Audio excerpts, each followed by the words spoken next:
super simple way of doing this is just to pull off a piece of yarn in a workable size. I would say workable.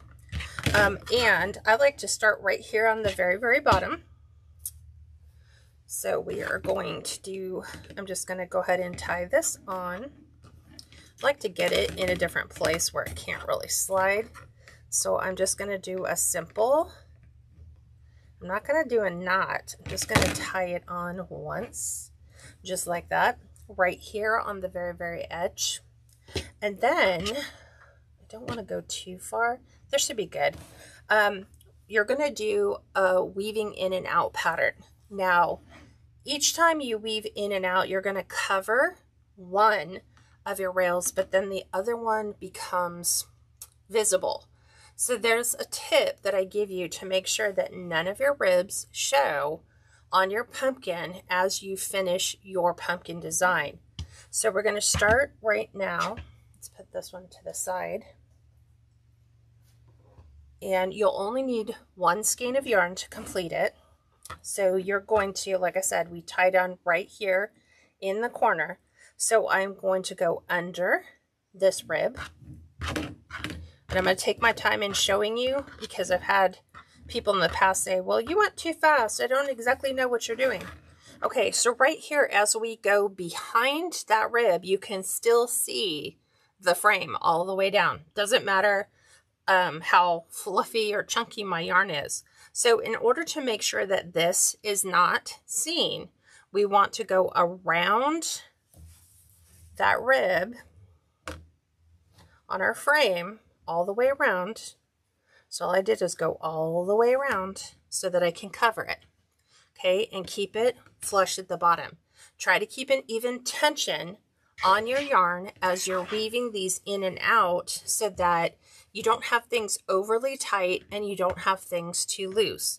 So here, like I said, we went under the side.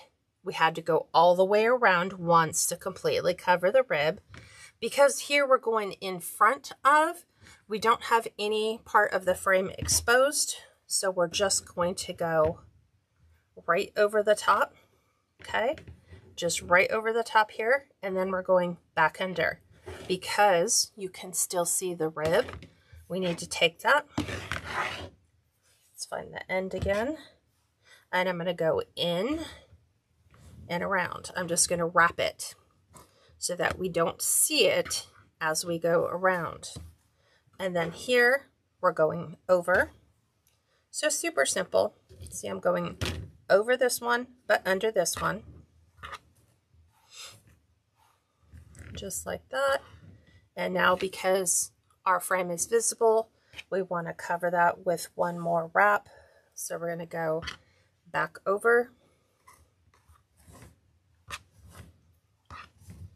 Just like so. And now we're at the edge of the frame. So it's easy when you start with the bottom, but as you get to about a little more than halfway, your yarn starts to want to fall in the direction that gravity is. Here, because you're layering it on top of, it's just going to lay on each consecutive layer of yarn, so you don't have that problem. However, as we get to the frame right here, we do want to make sure that we go all the way around the outside of our frame. And I'm going to do that twice because anytime you're going through a circular design, you almost want to wrap it more than once, because if we just do it once, by the time we get to a certain point, this is going to be shorter than this is here. So just wrap it one more time. Just go around one more time. So we've wrapped it twice. Okay, just like that. And then now we're going in the opposite direction. So this one we went around twice. So now as we bring this one through, we're going to go over, right? And then we're going under.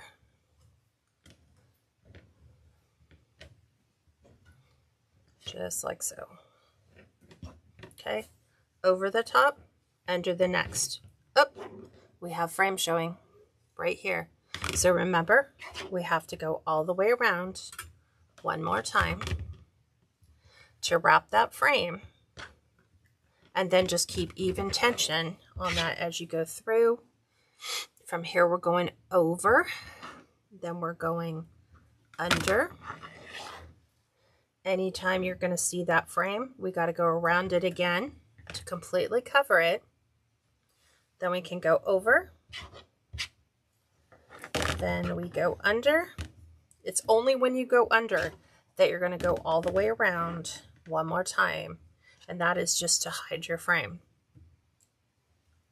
Okay, just like that. And now that we've reached the end, we're going to wrap 2 times to deal with that half a circle. Okay, and then we're starting the process.